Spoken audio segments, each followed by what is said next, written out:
আলামিনের হাবিব জনাব মুহাম্মদুর রাসূলুল্লাহ সাল্লাল্লাহু আলাইহি ওয়াসাল্লাম বলেছেন, কিয়ামতের ময়দানে আল্লাহর কসম করে বলছি, সেদিন জাহান্নামীদের ভীষণ কষ্ট হবে আর জান্নাতীদের জন্য অত্যন্ত আসান হবে, অবস্থাটা খুবই আরামের হবে।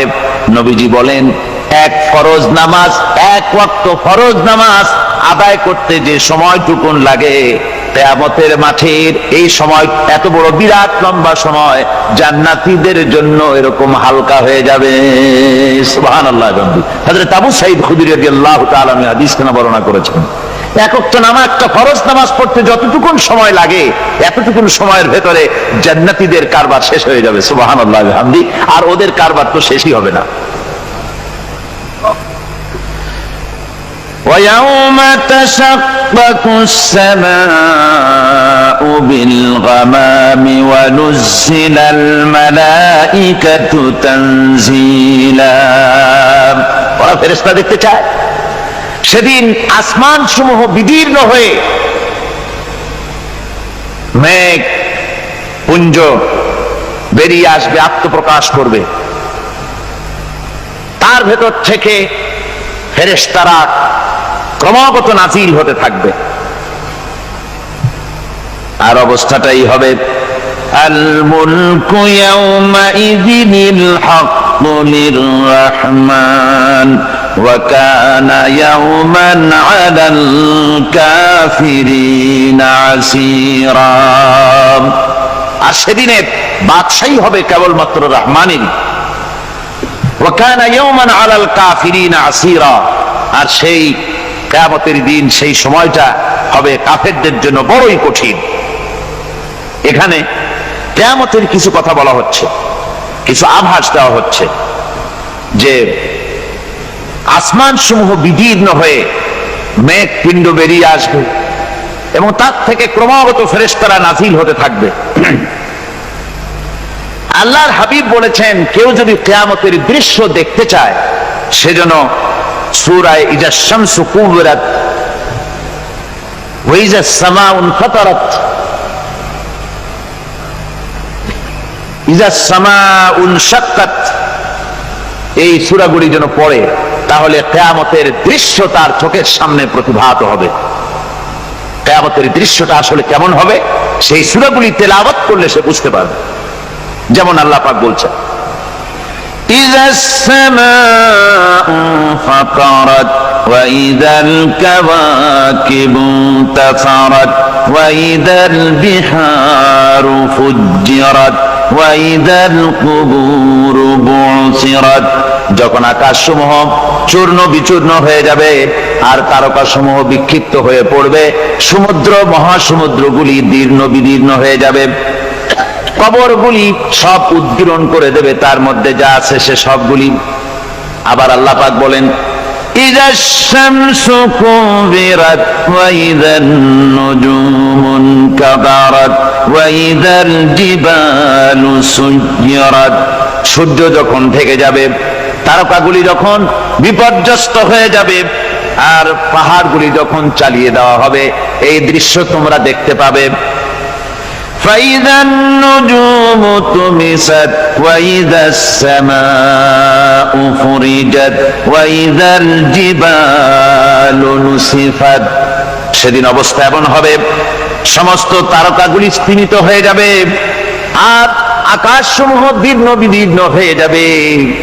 আর দেখতে পাবে পাহাড়গুলি, সমস্ত পাহাড়গুলিকে উড়িয়ে দেওয়া হবে। আবার অবস্থা আরো কি হবে, فإذا برق البصر وخسف القمر وجمع الشمس والقمر। যখন চক্ষু বিস্ফারিত হয়ে যাবে মানুষের, চাঁদ আর সূর্য নিষ্প্রভ হয়ে যাবে, সব একাকার হয়ে যাবে, চন্দ্র এবং সূর্য তার অস্তিত্বকে হারিয়ে ফেলবে। শুধু তাই নয়, ওয়াহুমিলাতিল আরদু ওয়াল জিবালু ফাদুক্কাতা দাক্কাতাও ওয়াহিদা। জমিন ও পাহাড়গুলির মধ্যে সংঘর্ষ লাগিয়ে দেওয়া হবে আর তা এক ধাক্কায় জমিন এবং সমস্ত পাহাড়গুলি চূর্ণ বিচূর্ণ হয়ে যাবে। সুবহানাল্লাহি ওয়া বিহামদিহি। আল্লাহ রাব্বুল আলামিন বলছেন, এইভাবে করে কিয়ামতের দৃশ্য, বিভীষিকাময় দৃশ্য তোমরা দেখতে পাবে। আর সেদিনের রাজত্বটা কার হবে? আল মুলকু ইয়াউমাইযিনিল হাক্কু লিররহমান। সেদিনের রাজত্ব হবে কেবলমাত্র রহমানের। অর্থাৎ যেসব কৃত্রিম বাদশাহী দেখে তোমাদের চোখে ধাঁধা লেগে গিয়েছে, তোমাদেরকে দুনিয়ার বাদশাহী দেখে তোমরা ধোঁকায় পড়ে গিয়েছো, এসব বাদশাহী কিছুই টিকবে না সেদিন। সেদিন শুধু বাদশাহী থাকবে একমাত্র আল্লাহ পাকের। কার থাকবে বাদশাহী? যারা বলেন কার? আল্লাহ রাব্বুল আলামিন যখন কিছুই থাকবে না ঘোষণা করবেন লিমানিল মুলকুল ইয়াউম লিল্লাহিল ওয়াহিদুল কাহ্হার। আজকে কার রাজত্ব? চারিদিক থেকে আওয়াজ আসতে থাকবে, পরাক্রমশালী আল্লাহ রাব্বুল আলামিনের রাজত্ব। আর কারণ নয়, হাদিস শরীফে এসেছে, বুখারী মুসলিম শরীফের হাদিসে এসেছে, আল্লাহর নবী বলেন আল্লাহ রাব্বুল আলামিন তখন তার এক হাতে আকাশ মণ্ডলীকে ধারণ করবেন, আর এক হাতে জমিনকে ধারণ করবেন। আকাশ মণ্ডলী এক হাতে, জমিন এক হাতে। এভাবে আল্লাহ রাব্বুল আলামিন বলবেন আইনাল জাব্বারুন আইনাল মুতাকাব্বিরুন। কোথায় সেই স্বৈরাচারীরা? কোথায় সেই দুর্বিনীত অহংকারী স্বৈরাচার যারা আমার জমিনের উপরে, আমার মানুষের উপরে রাজত্ব চালিয়েছে? তারা আজকে কোথায়? কোথায় সেই অহংকারীরা? আল্লাহ পাক সেদিন যে বলবেন, সেদিন তো বলবেন, কিন্তু দুনিয়ার মাঝেও স্বৈরাচার যারা, অহংকারী যারা, তাদের শাস্তি পৃথিবীর বুকেও দেন। আর সেদিন তো দিবেনি। কত স্বৈরাচার আমরা দেখলাম, কত অহংকারী দেখলাম, যাদের তর্জনী হেননে লক্ষ কোটি কোটি মানুষ উঠতো আর বসতো। তাদের জিল্লাতির সঙ্গে আল্লাহ রাব্বুল আলামিন কতজনকে বিদায় করে দিলেন। ফুলের মালা নিয়ে কুলাতে পারে নাই, পা থেকে শুরু করে গলা পর্যন্ত ফুলের মালা দিয়া ডুবাই দিল ভক্তরা। আবার আল্লাহ রাব্বুল আলামিন এমন শাস্তি দিলেন, ফুলের মালার পরিবর্তে জুতার মালা নিয়ে জেলের মধ্যে ঢুকাইয়া দিলেন। ঠিক কিনা গান? অহংকারী আর স্বৈরাচার যারা হয়, আল্লাহ পাক এভাবে তাদের দৃষ্টান্ত দেখিয়ে দেন। আমরা কত দেখলাম, 9 বছরের রাজা, 10 বছরের সাজা। পৃথিবীর মুখে যারা অহংকার করে, যারা স্বৈরাচার হয়, আল্লাহর আইনকে যারা বৃদ্ধঙ্গুষ্টি প্রদর্শন করে, আল্লাহ পাক তাদের জমিনেও দেখান। এখানে চূড়ান্ত ফয়সালা আল্লাহ করেন না, আসল ফয়সালার জায়গা তো আছেই, তবে এখানে নমুনা দেখায় দেন। কিন্তু মুশকিল হচ্ছে, ইতিহাসের সবচাইতে বড় শিক্ষা হলো ইতিহাস থেকে মানুষেরা শিক্ষা গ্রহণ করে না। একজনে যে কাম করে বিপদে পড়ে, আর একজন এসে আবার সেই পথেই অগ্রসর হয়, নিশ্চিত মৃত্যুর পথে। আমার বন্ধুগণ, আল্লাহ পাক বলছেন সেই দিন আমার রাজত্ব হবে, আর কারো রাজত্ব হবে না। ওয়াকানা ইয়াওমান আলাল কাফিরিনা আসীরা। আর ওই দিনটা, ওই কিয়ামতের দিন হবে কাফেরদের জন্য সবচাইতে কঠিন। সবচাইতে কঠিন হবে কাদের জন্য? কাফেরদের জন্য। কাফের কারা? কাফের হচ্ছে তারা যারা নাকি আল্লাহর আইনকে অস্বীকার করেছে, আল্লাহকে অস্বীকার করেছে, আল্লাহর আইনকে অস্বীকার করেছে। ওরা কি? কাফের। কুফর শব্দের অর্থ হচ্ছে গোপন করা। এই জন্য অন্ধকার রাতকে আরবিতে কাফের বলা হয়েছে, অর্থাৎ যা সব জিনিসকে অন্ধকার দিয়ে ঢেকে দেয়। তো কুফর হচ্ছে সেই জিনিস যা মহাসত্যকে ঢেকে দেয়, সত্যকে, মহাসত্যকে ঢেকে দেয় যে জিনিস, সেটাকে কুফর বলা হয়। আর এই কাফের অন্ধকারে ঘুরে মরে, সে কোন আলোর খোঁজ পায় না। আল্লাহ রাব্বুল আলামিন বলেন, কাফেরদের কথা এখন শোনাচ্ছেন আল্লাহ পাক, والذين كفروا أولياؤهم الطاغوت يخرجونهم من النور إلى الظلمات।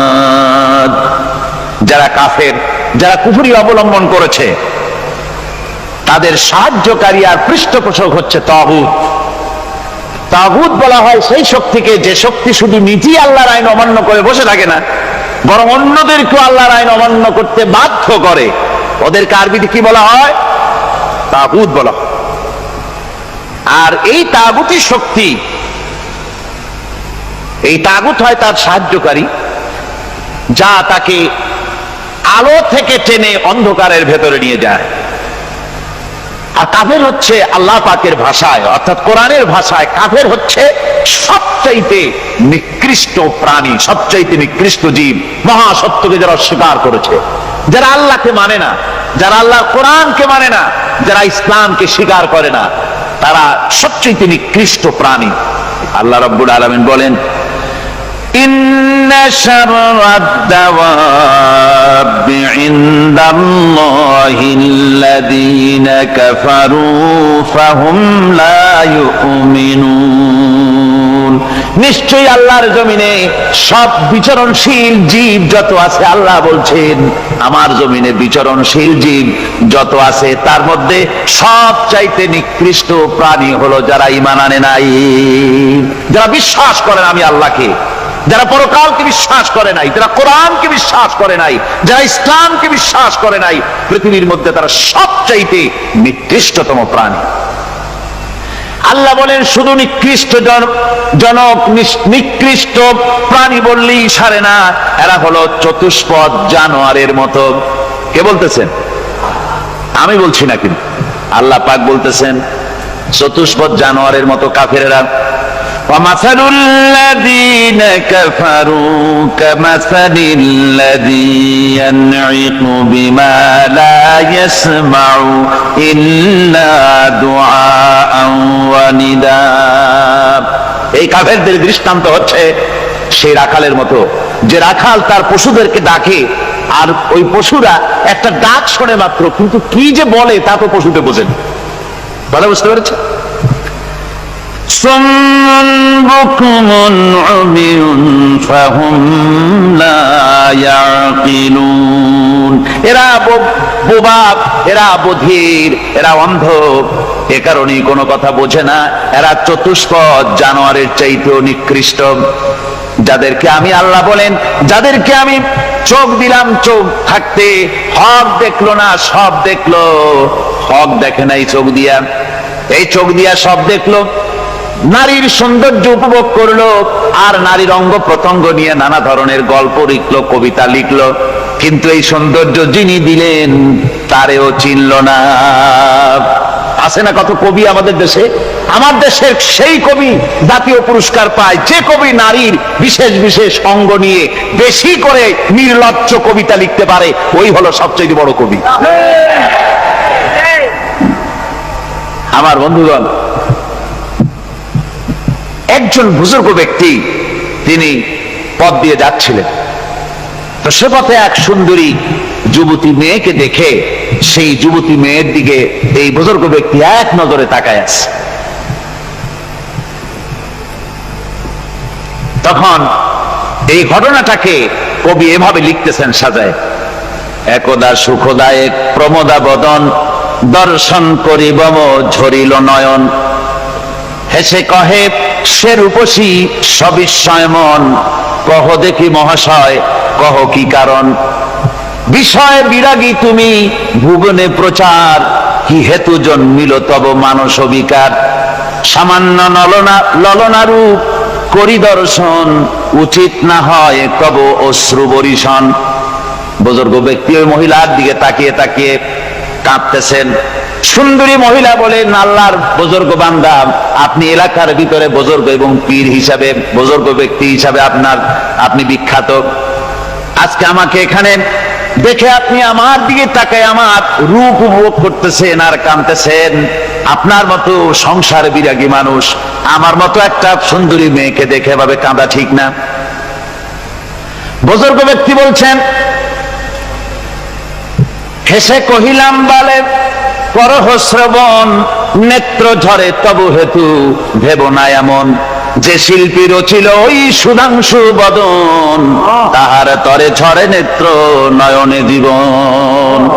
আল্লাহর বান্দি, আমি তোমাকে দেখি কান্দি না, আমার চোখে পানি বেরিয়ে গেছে। তোমারে দেখে আমি মনে মনে ভাবলাম, এত সুন্দর করে যিনি মানুষ বানিয়েছেন, না জানি ওই আল্লাহ রব্বুল আলামিন কত বড় সুন্দর। আমার ভাইরা, সুতরাং চোখ থাকতে ওরা আল্লাহ রাব্বুল আলামিনের কুদরত ওরা দেখে নাই, কান থাকতে কোরআনের আওয়াজ ওদের কানের মধ্যে ঢোকে নাই, বিবেক থাকতে আল্লাহর দ্বীনকে বুঝতে পারে নাই, চিন্তা করতে পারে নাই। আল্লাহ রাব্বুল আলামিন বলেন, উলাইকা কাল্লানাম, এরা হলো চতুষ্পদ জানোয়ার, বালহুম আদাল, শুধু জানোয়ার না, জানোয়ারের চাইতেও নিকৃষ্ট। এমনই জানোয়ার, আল্লাহ বলেন শুধু জানোয়ার না, জানোয়ারের মতো শুধু খায় জনমের মতো। والذين كفروا يتمتعون ويأكلون كما تأكل الأنعام।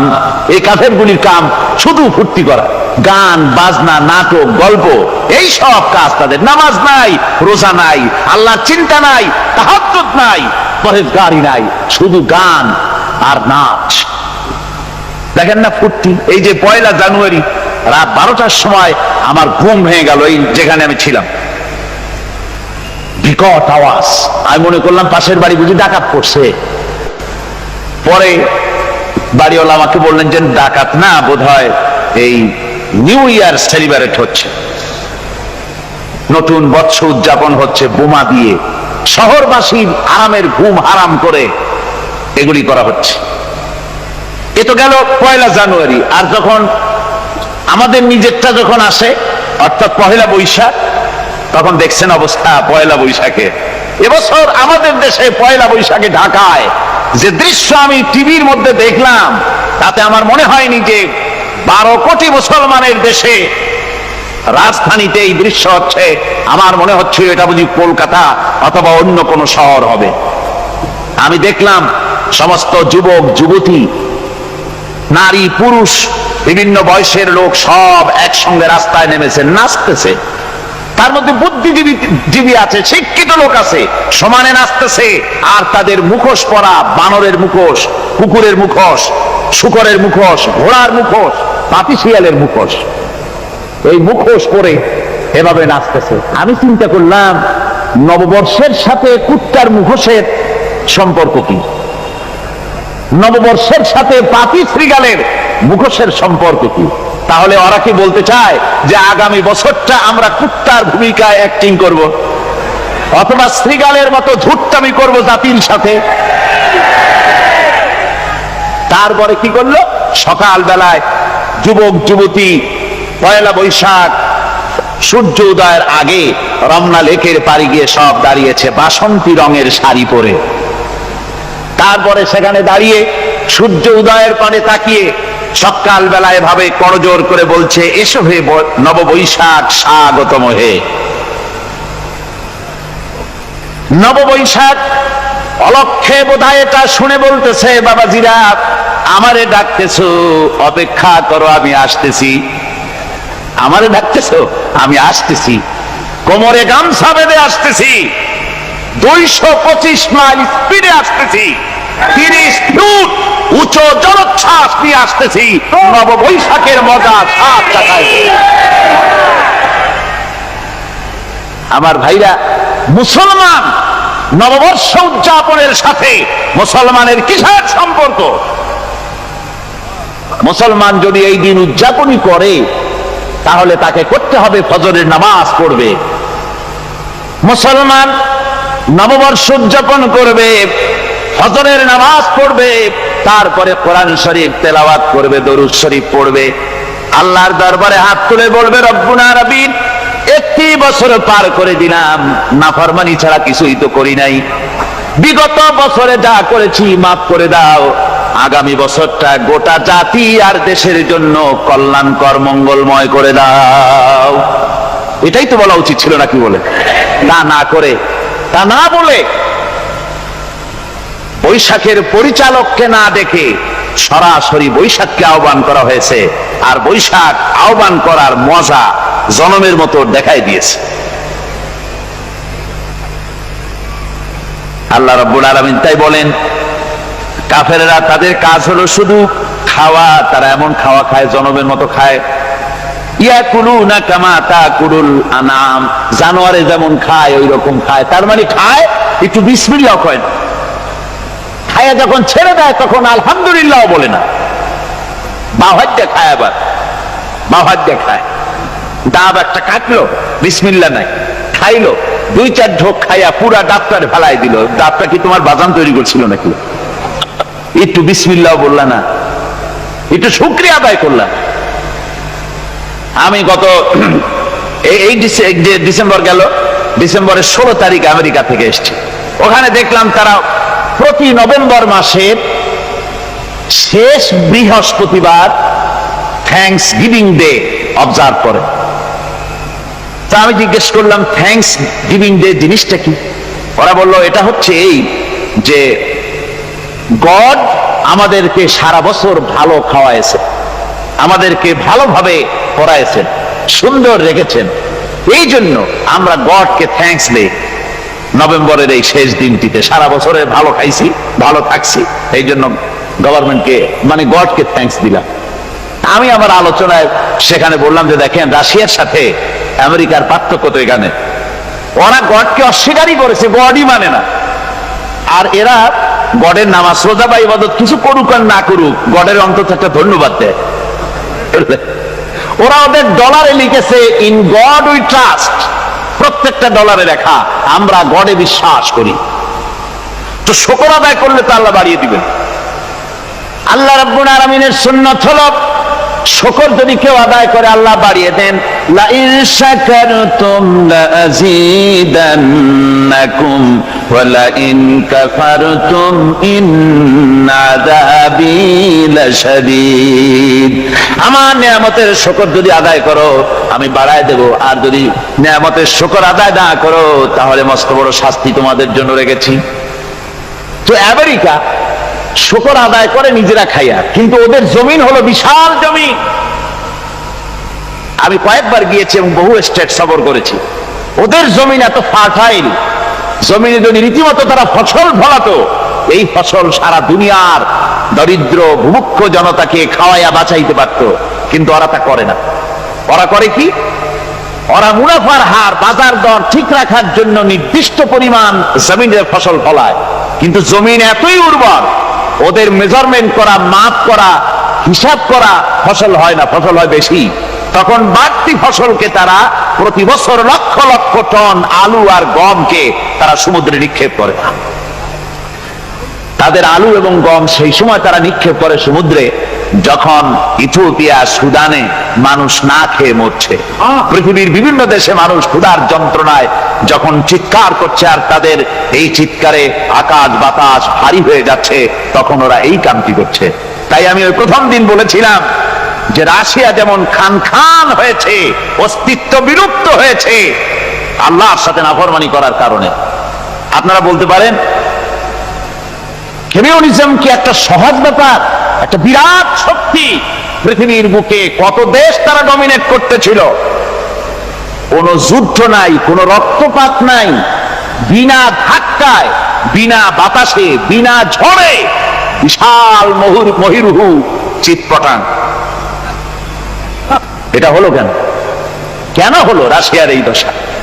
আমি লালদিঘির ময়দানে বলে গেছিলাম, আমি চিন্তা করে যেটা পাইছি সেটা হচ্ছে এই, দুনিয়ার সমস্ত মতবাদ আল্লাহকে কোনো না কোনো প্রকারে স্বীকার করে।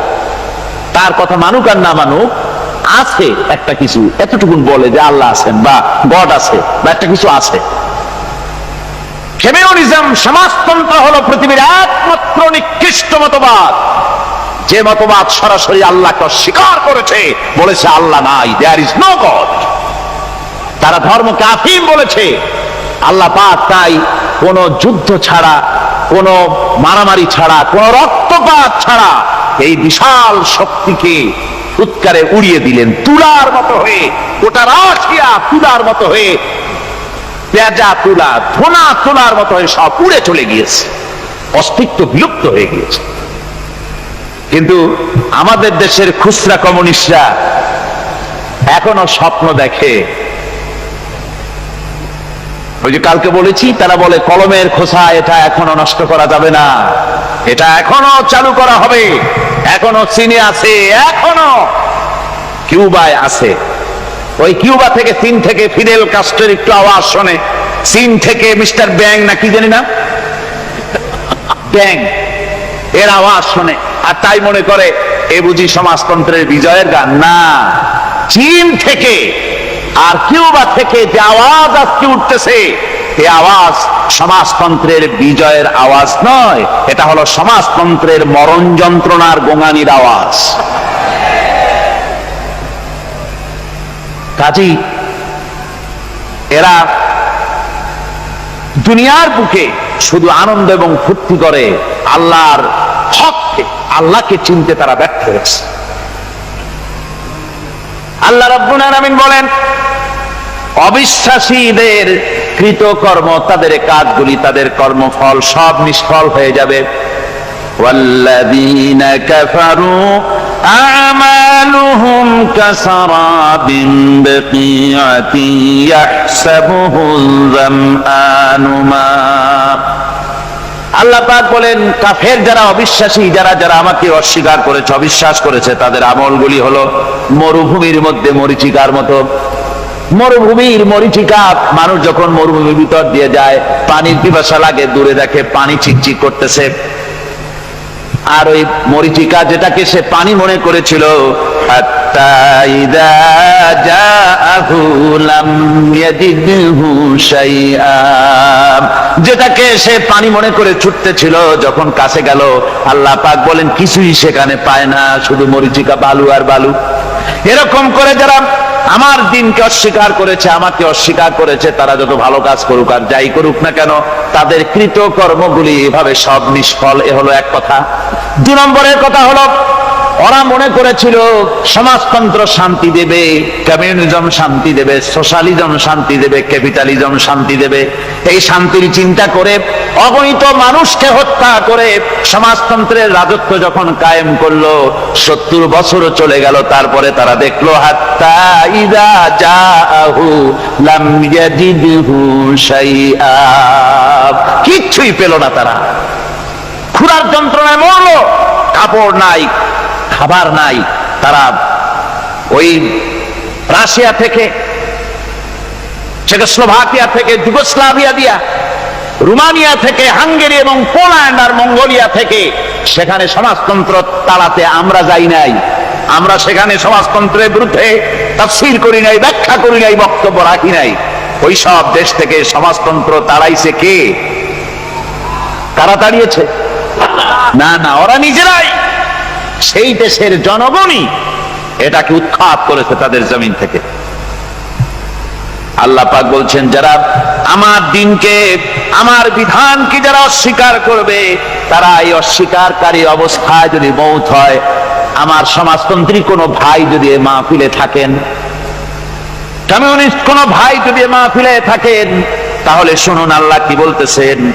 আল্লাহ দিনকে, আল্লাহর কোরআন পূর্ণাঙ্গ জীবন বিধান, অর্থনীতি আছে, সমাজনীতি আছে, রাজনীতি আছে, কথা যারা বিশ্বাস করে না, কোরআনকে শুধুমাত্র নামাজ, রোজা, হজ, যাকাত আর বেহেশত দোজখ যারা মনে করে, জীবন ব্যবস্থা মনে করে না, এই অবস্থায় যদি মারা যায়, আল্লাহ রাব্বুল আলামিন বলেন, ইন্নাল্লাযীনা কাফারু ওয়া মাতু ওয়া হুম কুফফারুন উলাইকা আলাইহিম লানাতুল্লাহি ওয়াল মালাইকাতি ওয়ান নাসি আজমাইন। আল্লাহ রাব্বুল আলামিন বলেন, আমাকে অস্বীকার করার অবস্থায়, আমার দিনকে, বিধানকে অস্বীকার করার অবস্থায় যদি মৌত হয়ে যায়, তাহলে আল্লাহ, ফেরেশতা এবং তামাম পৃথিবীবাসীর অভিসম্পদ তার উপরে হতে থাকে, লানত হতে থাকে। খালিদিনা ফিহা লা ইউখাফফাফু আনহুমুল আযাবু ওয়া লা হুম ইউনজারুন। এই অভিসম্পদ অবস্থায় তারা সব সময় লিপ্ত থাকবে, না তাদের আযাবকে কমায় দেওয়া হবে, আর না তাদের কোন রকম অবকাশ দেওয়া হবে। এখন আরো মজবুত কথা